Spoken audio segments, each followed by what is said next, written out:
राहुल गांधी गारू ఢిల్లీ లో ఆయన ఏమన్నారు ఒకసారి వినండి.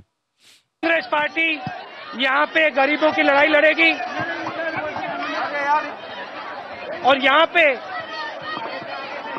जो हो रहा है बिल्कुल गलत हो रहा है और इसके खिलाफ कांग्रेस पार्टी हर इंच पे लड़ेगी.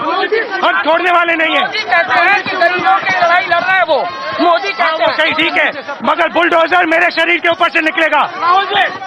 अगर यहाँ निकलेगा तो मेरे ऊपर से निकलेगा. బుల్డోజర్ మేరే శరీర్ కే ఊపర్ సే నిక్లేగా అంటే ఏంది? బుల్డోజర్ పోతే నా పెయి మీదకి వెళ్ళిపోవాలి, నా శరీరం మీదకి వెళ్ళిపోవాలని చెప్పి రాహుల్ గాంధీ గారు చెప్తున్నారు. మరి అక్కడ బుల్డోజర్ కింద పడుకుంది రాహుల్ గాంధీ గారేనా? అంటే ఢిల్లీలో యూపీలో బుల్డోజర్ నడిస్తేనేమో రాహుల్ గాంధీ కోపం వస్తుంది. అదే తెలంగాణలో బుల్డోజర్ వచ్చి నీ ప్రభుత్వం, నీ కాంగ్రెస్ ప్రభుత్వం వచ్చి పేదల పుట్టగొడుతుంటే నీ ప్రభుత్వమే రిజిస్టర్ చేస్తుంది బిల్లులు, నీ ప్రభుత్వమే కూలగొడుతుంది, నీ ప్రభుత్వమే పట్టాలు ఇస్తుంది, నీ ప్రభుత్వమే కూలగొడుతుంటే ఎక్కడున్నారు రాహుల్ గాంధీ గారు? కనీసం ఫోన్ చేసి ముఖ్యమంత్రికి చెప్పొస్తలేదా? చేయకయ్యా ఈ పని, తప్పు పని చేస్తున్నావు అని చెప్పే ధైర్యం కూడా లేదా? ఇక్కడ నుంచి వచ్చే డబ్బులు మూటలు ఆగిపోతాయనా? ఏంది నీ భయం? ఇంకొక మాట నెక్స్ట్ కూడా చూడండి ఒకసారి. నీళ్ళు కూడా పోయిందమ్మా.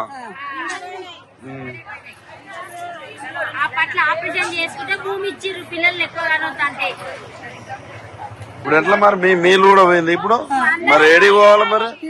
ఇప్పుడు ఎట్లా మరి మీ ఇల్లు పోయింది, మీరు ఎక్కడ బతకాలి? మీరు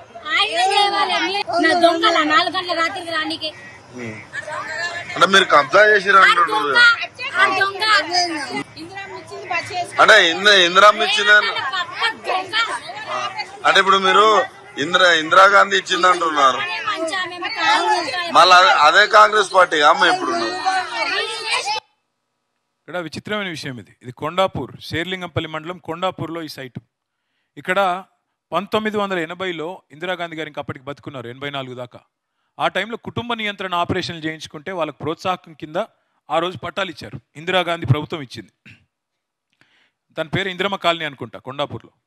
ఇవాళ ఆ ఇందిరమ్మ కాలనీలో ఇందిరమ్మ రాజ్యం అని చెప్పుకునే రేవంత్ రెడ్డి గారి ప్రభుత్వం వాళ్ళందరినీ ఎలగొట్టింది. అక్కడ ఎవరో బిల్డర్ కోసమో పెద్దవాడి కోసమో వాళ్ళందరినీ తరిమేసి ఇందిరాగాంధీ గారు ఇచ్చిన పట్టాలు రద్దు చేసి ఇవాళ వాళ్ళని మెడల్ బట్టి బయటికి నూపితే ఇది వాళ్ళ ఆక్రోషం.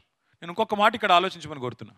హైడ్రా చేసేది న్యాయమే అయితే, హైడ్రా చేసేది కరెక్టే అయితే అర్ధరాత్రులు, అపరాత్రులు, శనివారాలు, ఆదివారాలు ఎందుకు వస్తారండి?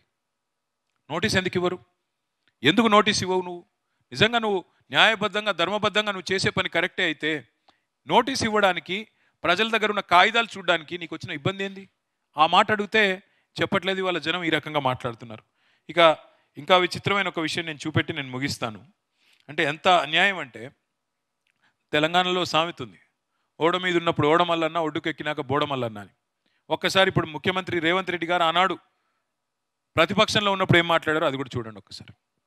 అయ్యప్ప సొసైటీలో ఉన్న పలంగా రూపాయి జమేసి ఉద్యోగస్తులు 200 గజాలు 400 గజాల కట్టుకుంటే జేసీబీలు పెద్ద పెద్ద మిషన్లు తీసుకొని వెళ్ళి పాపం నేలమట్టం చేసిండు. క్రిమినల్ వేస్ట్, ఇసుక, సిమెంటు, మిగతాయి చట్టంలో ఒకవేళ ఇర్రెగ్యులారిటీ జరిగినా రెగ్యులరైజ్ చేయడానికి చట్టంలో నిబంధన ఉంది. రెగ్యులరైజ్ చేయడానికి you have a certain rules and regulations.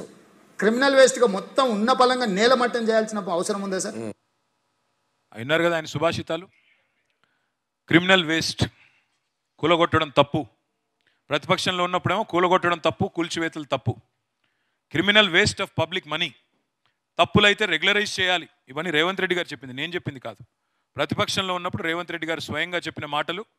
తప్పు జరిగితే క్రమబద్ధీకరించండి, రెగ్యులరైజ్ చేయండి, నోటీసులు ఇవ్వండి, కూలగొట్టకండి. కట్టిన నిర్మాణాలు కూలగొడితే ప్రజలు రెక్కలు ముక్కలు చేసుకొని సంపాదించిన డబ్బులు వృధా అవుతాయి.